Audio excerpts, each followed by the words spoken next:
महाराष्ट्र के deputy CM Ajit Pawar का विमान क्रैश में निधन हो गया, जिसके बाद अब सबसे बड़ा सवाल यह है कि महाराष्ट्र का डिप्टी सीएम कौन बनेगा। सुनेत्रा पवार इस वक्त सबसे आगे मानी जा रही हैं। उन्हें डिप्टी सीएम और पार्टी अध्यक्ष बनाने की मांग तेज हो रही है। सुनेत्रा पवार कौन है? क्या उनका भी राजनीति से रिश्ता है? अगर वो डिप्टी सीएम नहीं बनती तो और किसका नाम चर्चाओं में सबसे ज्यादा है? ये सब कुछ आपको इस वीडियो में हम बताने वाले हैं। अजीत पवार के निधन के बाद उनकी पत्नी सुनेत्रा पवार को महाराष्ट्र का डिप्टी सीएम बनाया जा सकता है। रिपोर्ट्स के मुताबिक प्रफुल्ल पटेल, छगन भुजबल, धनंजय मुंडे और सुनील तटकरे ने सुनेत्रा से मुलाकात की है। सुनेत्रा पवार फिलहाल राज्यसभा सांसद हैं। वो अब अजीत पवार की बारामती सीट से चुनाव भी लड़ सकती हैं। इस प्रस्ताव पर एनसीपी के नेता सीएम फडणवीस से भी मुलाकात करेंगे। उधर एनसीपी पार्टी का शरद गुट से भी विलय हो सकता है। पवार फैमिली से राजनीति में आधा दर्जन लोग सीधे तौर पर एक्टिव हैं। इनमें शरद पवार जहां सबसे बड़े हैं, तो वहीं सुनेत्रा पवार इस मामले में दूसरे नंबर पर हैं। वो बारामती में सुप्रिया सुले के सामने चुनाव लड़ चुकी हैं। हालांकि तब वो चुनाव हार गई थी, लेकिन इसके बाद राष्ट्रवादी कांग्रेस पार्टी यानी एनसीपी ने उन्हें राज्यसभा का सदस्य बना दिया था। अब अजीत पवार के एकाएक नहीं रहने के बाद उनके परिवार में वो सबसे बड़ी हैं। इतना ही नहीं, वो सुप्रिया सुले से भी उम्र में बड़ी हैं। सुनेत्रा पवार 28 जून साल 2024 को राज्यसभा के लिए चुनी गई थी। ऐसे में वो 19 महीने से केंद्र की राजनीति में एक्टिव हैं। वो संसद की कई कमेटियों की सदस्य भी हैं। जब वो राज्यसभा के लिए चुनी गई थी, तब उनके केंद्र में मंत्री बनने की संभावना जताई गई थी। सुनेत्रा पवार स्नातक हैं। उन्होंने औरंगाबाद के डॉक्टर बाबा साहेब अम्बेडकर मराठवाड़ा विश्वविद्यालय से बीकॉम की पढ़ाई पूरी की। उन्होंने यहां से अपनी पढ़ाई 1983 में पूरी की। इसके बाद 1985 में अजीत पवार के साथ विवाह के बंधन में बंधी। इसके अलावा वो विद्या प्रतिष्ठान की ट्रस्टी भी हैं। इतना ही नहीं, वो साल 2017 से सावित्रीबाई फुले पुणे विश्वविद्यालय से बतौर सीनेट सदस्य जुड़ी हैं। उनके खिलाफ कोई आपराधिक मामला नहीं है। सुनेत्रा पवार पूर्व राज्य मंत्री और लोकसभा सांसद पद्म सिंह पाटिल की बेटी हैं। सुनेत्रा का जन्म उस्मानाबाद में 18 अक्टूबर 1963 को हुआ था। सुनेत्रा पवार का कार्यक्षेत्र केवल राजनीति तक सीमित नहीं रहा।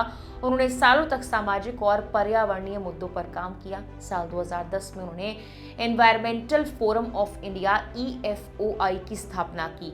ये संगठन पर्यावरण संरक्षण, ऑर्गेनिक खेती, जल संरक्षण और ग्रामीण विकास जैसे विषयों पर केंद्रित है।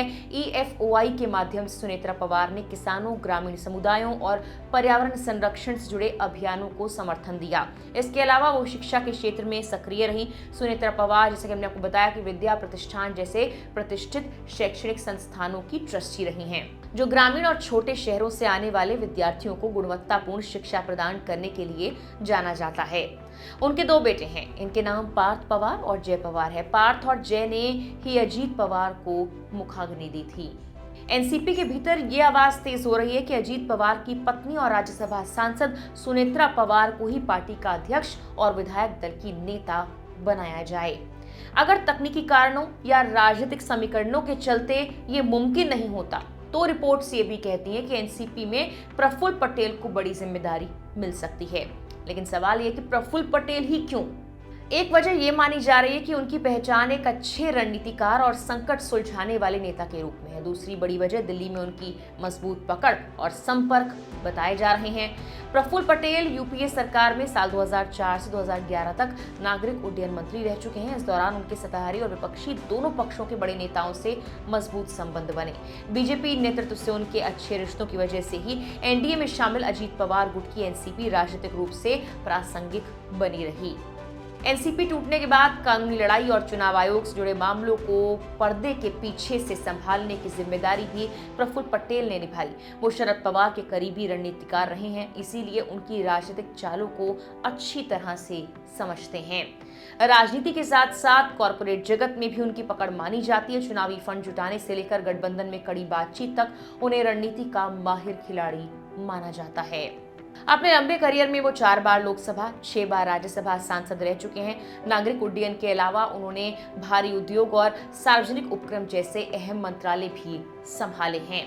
इंडियन एविएशन सेक्टर के आधुनिकीकरण और एयर इंडिया के विस्तार में उनकी भूमिका रही है। दिल्ली की सत्ता गलियारों में उन्हें विपक्षी एकता और गठबंधन राजनीति का चाणक्य भी कहा जाता है। इन सब बातों को देखते हुए अगर एनसीपी की कमान सुनेत्रा पवार को नहीं मिलती तो प्रफुल्ल पटेल को एक अनुभवी और काबिल नेता के तौर पर आगे किया जा सकता है।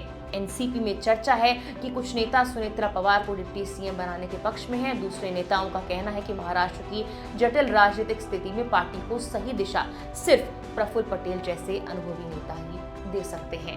अब कौन बनता है डिप्टी सीएम, ये तो आने वाला वक्त ही तय करेगा। फिलहाल के लिए इस वीडियो में इतना ही।